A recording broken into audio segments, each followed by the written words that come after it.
Hello, hello. So I just did an Instagram live where I was answering some questions. And I wanted to pop on here as well to give everybody the update. Wevolve is having a spring special for just the next 3 days. It was very impromptu.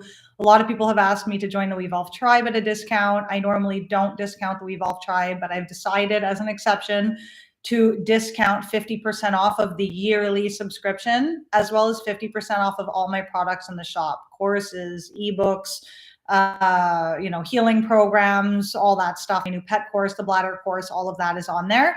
So if you guys want to take advantage of that, the discount code, everything's in the description below. It's spring50 and it's only until Sunday at midnight and probably not going to happen again until Black Friday. So if you guys wanted anything from Wevolve at a discounted price, now would be the time to take advantage. But anyways, I know this was very last minute and impromptu. So I'm just going to share 2 quick tips. And if anybody pops on or has any questions for me, feel free to do that. But anyways, in the meanwhile, I just wanted to share the answer to a question that I receive all the time.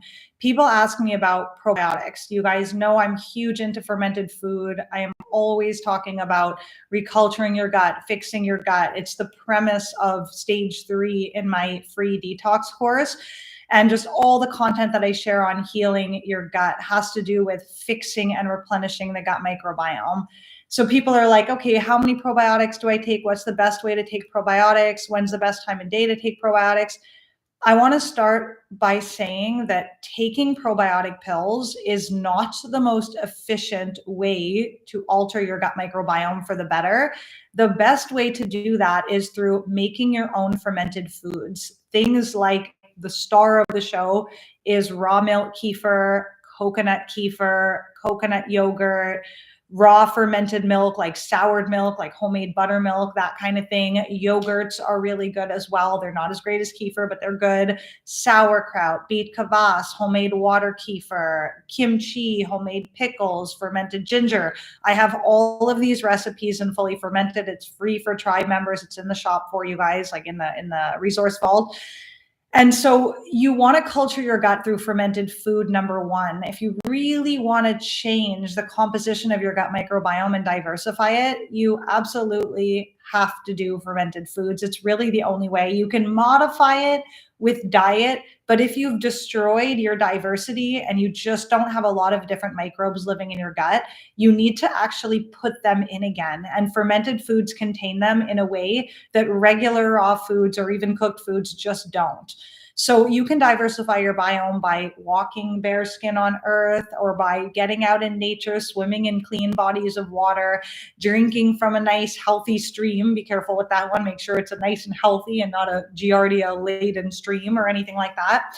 But some of those things will help a lot, right? Contact with other people, like, contact with nature, gardening. There's a lot of ways to diversify your biome, but nothing does it as powerfully or as directly as fermented food. Now, that said, still going to answer your probiotic question, which is, if you are going to take probiotics, it doesn't matter what kind of probiotics they are, make sure that you are mixing them into a liquid medium that is thick, milky, and viscous. Because if you imagine sprinkling a capsule of probiotics over miles of intestine, you're not going to get very far with what you're able to culture or colonize, right? And probiotics are already not the best at colonizing.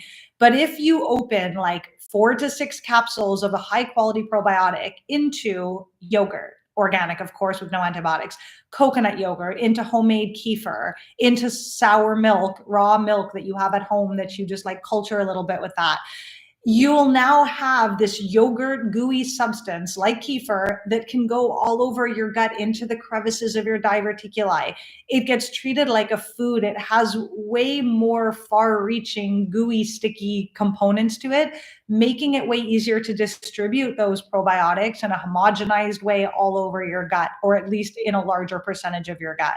So make your probiotic pills work for you by mixing them into an already fermented food, or into ideally a very creamy food like a yogurt or a kefir. This will just help you get way more bang for your buck. And typically one probiotic cap is not really going to do very much, but you can make your probiotic capsules go much further by adding them to yogurt and letting them ferment a little. They'll just kind of multiply in there, and you'll have a way better chance of actually having a powerful probiotic food. So anyways, I really hope that helped. I just wanted to pop on and answer that and let you guys know about the spring special. But yeah, well, some people are actually joining when I do an impromptu here. I'm so censored and nobody ever sees it. But anyways, at least some people are joining. I'm so happy. So yeah, if you guys have any questions, I'll check them out now and answer them for you. Oh, thanks so much, Dopla. Good morning to you too. Detoxing from people shedding spike protein. Oh, thank you. Thank you. Yeah, I'm actually doing really well these days. I did my own free detox course. Actually, if you want to know exactly what I did to get so much healthier, all that information's for free in my detox course. I put it in the description down below, where you guys can go to my website. It's 100% free video series, so check it out for sure and share it with everyone you know. It detoxes, you know, the graphene and all these spike issues and everything else going on in the world. So I have changed my perspective on shedding and other things like that in the last year, because I believe that we can foolproof the body to not be as susceptible to stuff like this. And a lot of these like spike protein shedding that people are worrying about actually has more to do with our own internal toxicity and heavy metal exposures. And these are things that we can decrease in our own body. I've been doing a lot more research about frequency healing, and I don't mean like Rife generators and stuff. Those things are great, but I'm talking more like research into what's actually happening at a microbial level and at a frequency level in our body, making us either compatible or not compatible to certain toxins, chemicals, poisons, heavy metals, foreign proteins, DNA, whatever else. So in order to be shedded on, you have to be of a like vibrational frequency, which means your own biome has to be damaged, your own immune system has to be weakened, your own heavy metal load has to be high and resonant to that person's ill health, let's say, or toxic exposures. So I'm about iron proofing the body. So it's not so much about how to minimize our exposure, because the concept of minimizing exposure to undesirable substances is very difficult to do. Number one, it can create neuroses and paranoias in the mind, making it hard to navigate the world, right? Like if you're running around trying to avoid all the EMF and all the chemtrails and all the poisons in the environment and all the toxins in food, life can get very narrow and very focused on all these negative things, lowering our frequency and therefore our health and our peace of mind. And instead, it's working on solidifying and strengthening your body's own resilience and resistance to all these things. So one of the best things to do to be unaffected by shedding, even if you're in close contact with people, is to have a really strong microbiome. So fermented foods, things like kefir. I talk in my detox course about urotherapy as well, which can actually like strengthen your own stem cell production, eating a nutrient dense diet. So making sure that you are consuming healthy quality proteins, like high enough cholesterol in the diet to rebuild brain tissue and neurons that can be damaged by heavy metals and other things like this that are specifically attacking our neurology, basically. Making sure to decrease your EMF exposure naturally through grounding and sunshine, shutting your electrical breakers, making sure that you are remineralizing your body, that the water you're drinking is pure and filtered and doesn't have heavy metals and toxins and has electrolytes added, whether it be a bit of coconut water, whether it be your homemade snake juice recipe, whether you're adding high quality electrolytes that don't have maltodextrin from packages like, you know, Element unflavored, the others have maltodextrin, you know, whatever it is, right? You can make your own electrolytes using magnesium, potassium, high quality salt like Baja Gold, but you got to be hydrated. Your immune system has to be strong. You have to have lots of different types of good bacteria. Your own stem cell production and body's ability to defend and protect your DNA has to be strong, meaning your nutrition has to be on point. You need to be eating enough protein in the diet from high quality sources. Even if you're vegan, it has to be high quality. Having enough healthy fats to build brain tissue. All of our hormones are based on fatty acids and amino acids to be built. In order for a strong, resilient, healthy body that isn't susceptible to other people's toxicity and whatever they're spewing, your own body needs to be really strong. So I would focus more on optimizing one's own health and then not really worrying, because I remember when my health was more poor and my work-life balance was really bad and I was dehydrated and obsessing over chemtrails and 5G. And when I was like really depleted from working so much one-on-one with people and not nourishing myself properly and not focusing on my own sleep and gut health, I was way more sensitive to all these things and paranoid about it. And I was just feeling them in a way that I don't now. And I think it has to do with just literally the strengthening and healing of our own body and our own energy centers.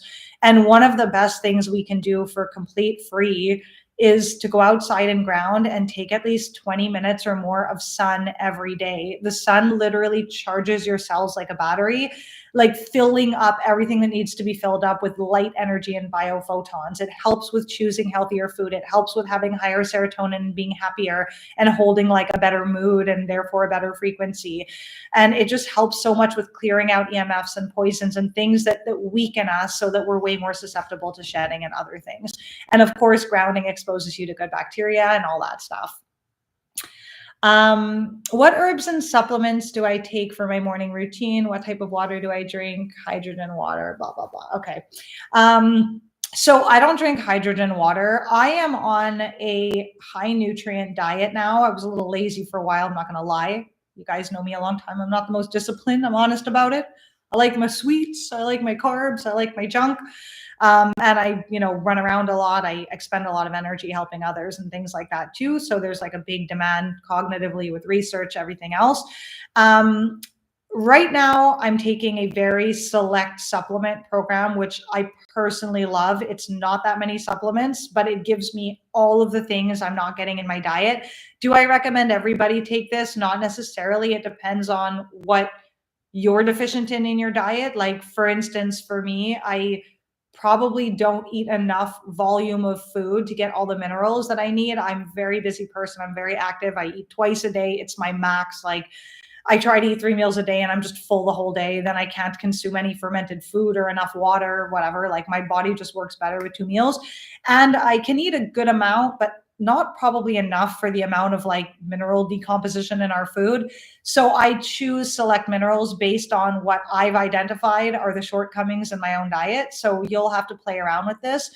If you want to identify where you're deficient and what to supplement in, you might want to go on Chronometer or chronometer.com. It's a free website. You can punch in everything you eat and all your supplements and everything you take typically in a day. Do it for like 3-4 days, because we don't eat the same thing every day. Get an idea for what you're chronically deficient in and consider supplementing those things or eating foods that are higher in those things. For me personally, because I'm so busy and active and pretty high stress person, I focus on like stress minerals and nutrients. So I take a high quality B complex every single day, 1 capsule. I take all my supplements at the same time also. Boom. I just down the hatch on an empty stomach. That could make some people nauseous. I'm totally fine with it. You can take all these with food as well. I always take molybdenum and a trace mineral supplement. I take them both from Thorne. Pure molybdenum, 500 micrograms, and I take a trace minerals or Picmins, Picmins. They have like vanadium, molybdenum, zinc, selenium, all the trace minerals that we don't think to take. This has been a game changer for me. It helps so much with energy. And I just like the concept of not having to worry about those important trace minerals. Since my years of hypothyroid and thyroid tumor and all that, I've been on iodine for a decade. I love it. I'm never going to change it. My metabolism is amazing. My energy is good. My mood is good. My adrenals are good. My thyroid is like perfect all the time. So I take iodine. I do it in different ways. I used to do transdermal. Now I'm lazy. I just take like 2 or 3 drops of 5% Lugol's under my tongue with a bit of water every morning. Sometimes I forget, whatever, it's not a big deal. I've forgotten for weeks at a time, no impact, but I try to be consistent with iodine. I also, right now, this is new, I'm taking and I take that multivitamin. It's really new, to be honest. I can't really recommend it. I take it for 2 weeks. But so far, I'm trying to think if there's anything else. Oh yeah, I take also liver oil. Right now I'm taking lemon candy. So I actually just find it really delicious and I take that. And I'm also taking, sometimes I take emu oil, Australian emu oil for about 2 when I'm eating inadequate with haritaki. I talk about this in my detox course. Haritaki is an Ayurvedic herb. It's one of the components of triphala. It tastes like royal anus. I'm so sorry, guys. It's bitter. It is gnarly. But I take half a teaspoon of it in the morning and half a teaspoon before bed with my magnesium.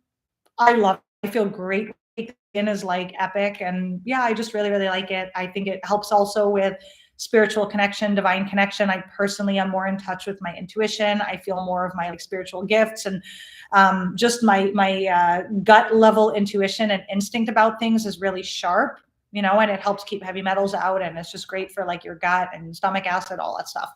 So those are the ones I take basically. Sounds like a lot now that I list them out, but it's like 4 or 5 capsules I put in an inch of water once a day, plus sometimes emu oil and cod liver oil with my meal, and the haritaki morning and night. So with the magnesium at night. So it's pretty easy. Like I find it really easy. I used to take so much stuff, but I also eat a really high quality diet. Right now I'm eating like every day I'm having coconut water. I'm eating high quality protein and enough. I eat tons of coconut oil, lots of grass-fed butter. Well, on and off. I like coconut oil more. I do avocados sometimes, green vegetables, lots of nuts and seeds. I make matcha latte with 2 cups of homemade high quality concentrated pumpkin seed milk or almond milk I'm on right now. I do kefir, at least coconut kefir every day, do coconut yogurt every day. So yeah, I try to eat really balanced, diversifies a little. I have some fruits here and there, that kind of thing. But yeah, I'm pretty consistent with like being high quality, which helps a lot too.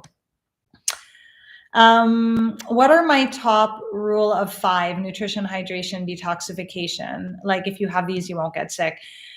So honestly, I would say number 1, and this is the one I'm not good at, but when I am good at this, it completely changes my life. And it's going to be a really obvious, stupid one, but I'm going to put 3 in 1 for this one. Sunshine, grounding, and sleep. You need to ground for at least an hour every day, or at least half an hour, to clean EMFs, toxins, and recalibrate and basically recharge your body. And at least 15 minutes of sun every day. When I do this consistently, I'm like a 95% happier person doing nothing else. It's just so good for your immune system. It literally fills your body with light frequencies. Like it will change your life. And the third one, the trifecta, is sleep and circadian rhythm. You need to sleep at least 7 to 9 hours. Women need more than men. I have been living on like 6 hours of sleep for like 2 years because I've been so busy. And I recently started sleeping more and I'm just like, hallelujah, what a difference 6 to 7 hours makes. And after the 6-hour mark of sleep, you actually start repairing brain tissue. So before that, it's body tissue. If you really want to clean out old memories, old emotional baggage, all that stuff, and you really want your brain to be like top notch, you need to get solid sleep.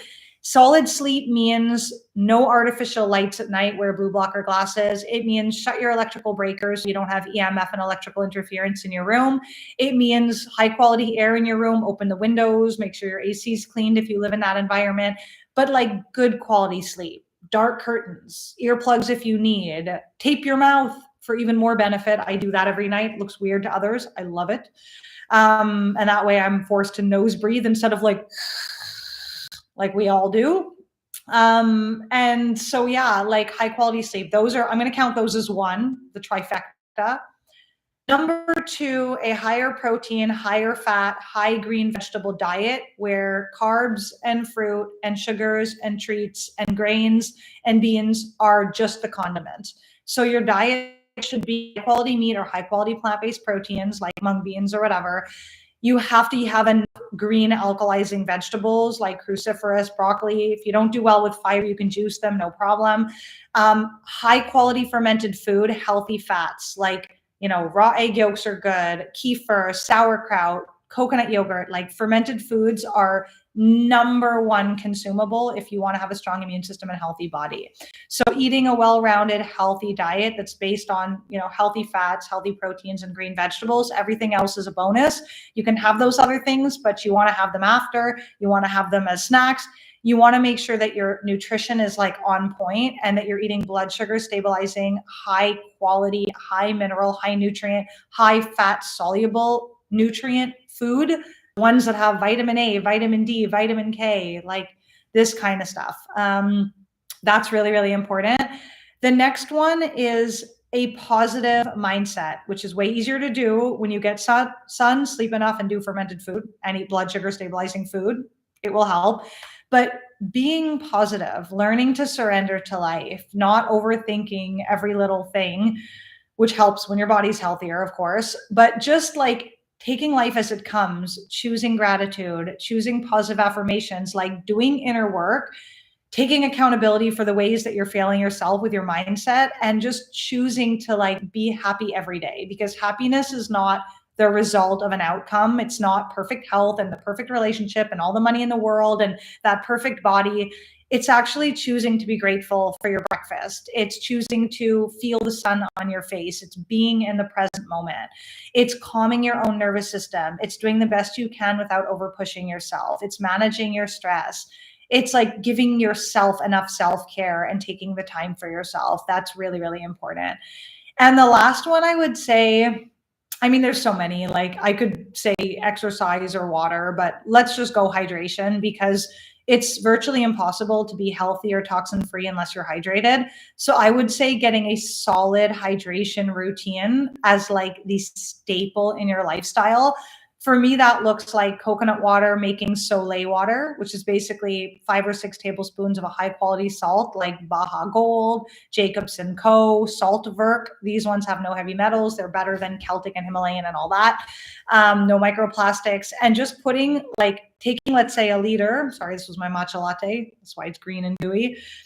Putting like 5 or 6 tablespoons of the salt into a liter of distilled water, letting it sit overnight, and then taking a teaspoon, a small spoon, important, of that salt water ocean solution that you've made, and adding that to about 16 ounces of water. I swear, these mason jars are just on my counter. I did not plan this.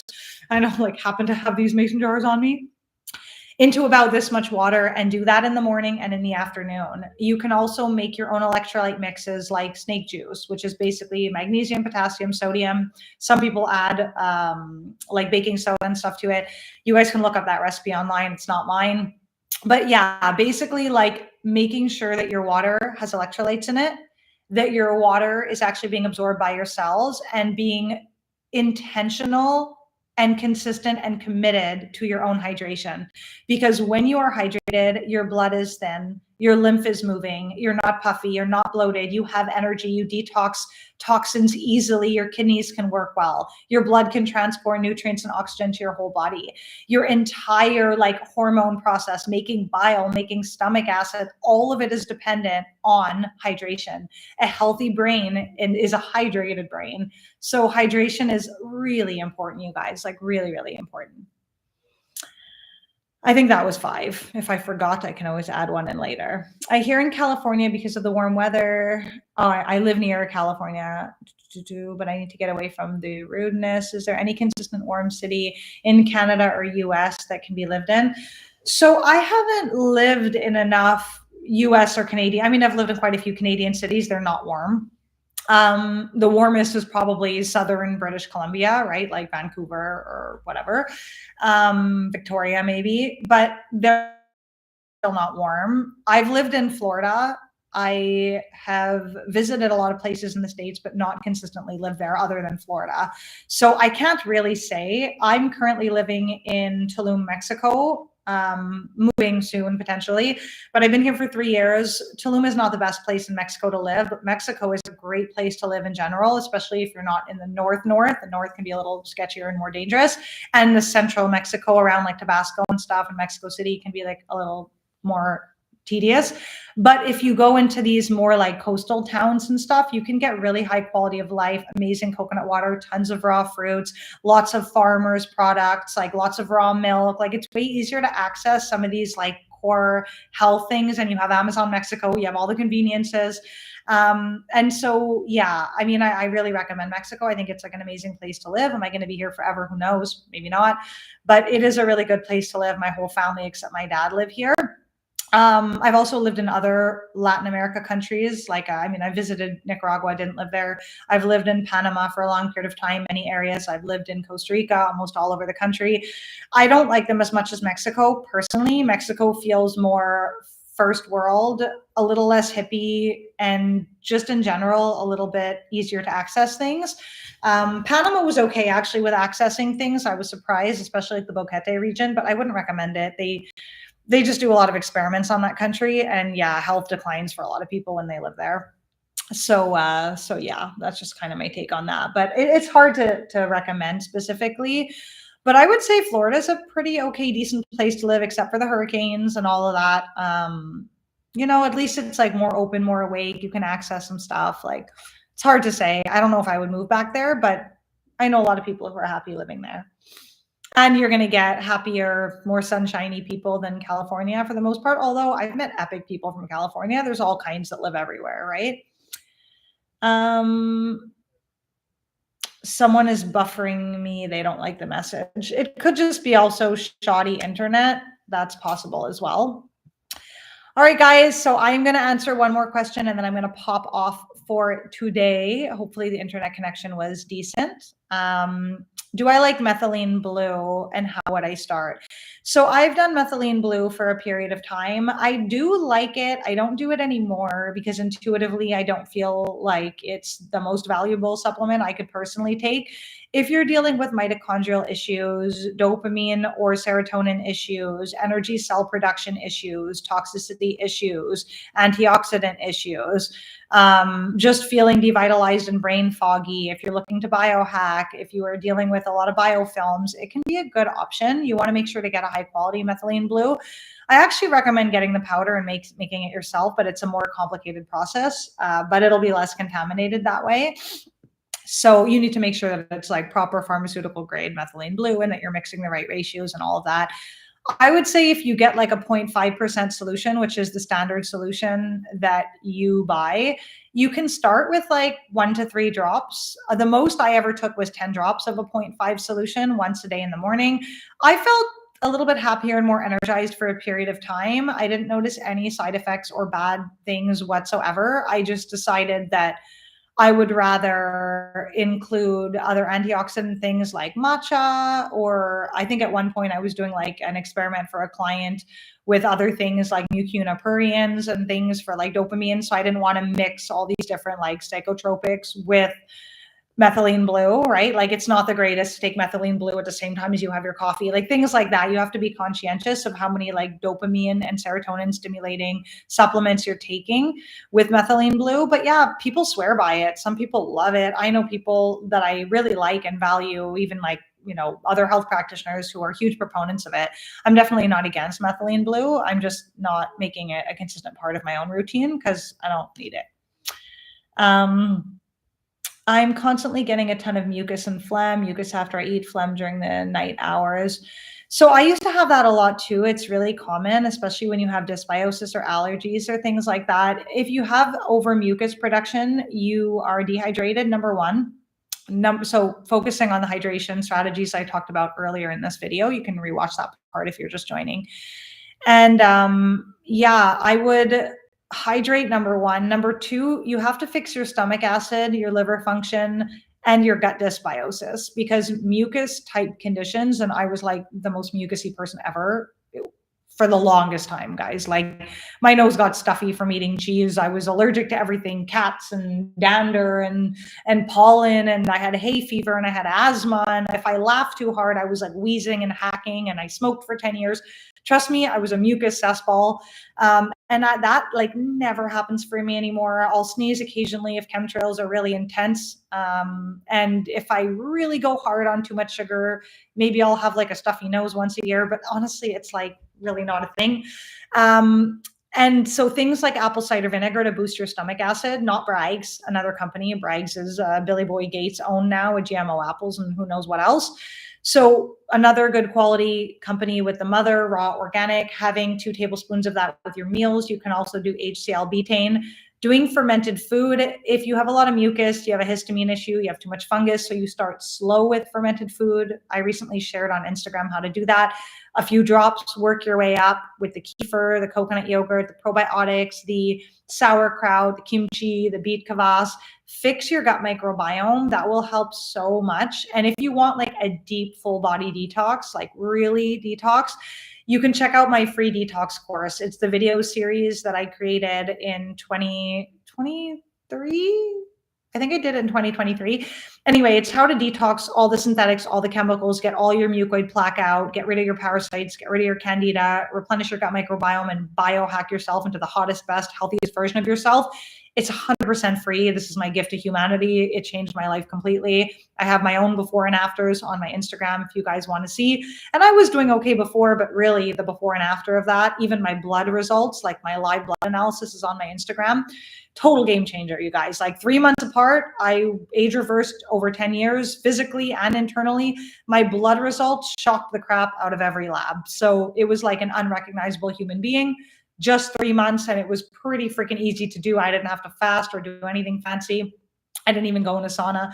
And I wasn't even consistent with sun and grounding and all that stuff or sleep. So yeah, it was really game changer. But dissolve mucus.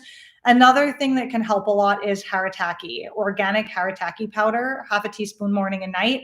It is a mucus decimator. It's so astringent, it'll even suck the water out of your mouth.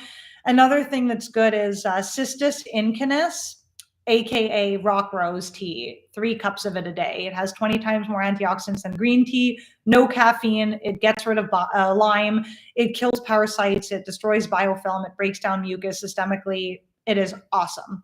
So that's another thing as well. But yeah, so guys, I'm gonna head out for now. I need to start my workday. I've been doing lives all morning, letting people know about the WeEvolve specials and answering some questions and connecting with you guys. And yeah, it's so nice to be back. Actually, it's been a while since I've been on YouTube. They took down my last live. I hope they won't take down this one because yeah, it's nice to share, and hopefully the info and the time actually is able to help people and stays up. So wish me luck with that. And yeah, I'm just sending you guys so many good vibes, and I will see you on the next live. I also do more lives on Instagram because I'm way less censored there. So if you guys are not following me at Brittany, BRITTANY_WeEvolve, the info's in the description. Follow me on Instagram. I post a lot of content there still. Like I do lots of Q&As. I do lots of like just posts about different topics that are related to health. I answer a lot of questions for people there. So that could be a good option too. If you're not WeEvolve tribe members, you guys still want some like free tips and stuff. But yeah, anyways, I will talk to you guys soon.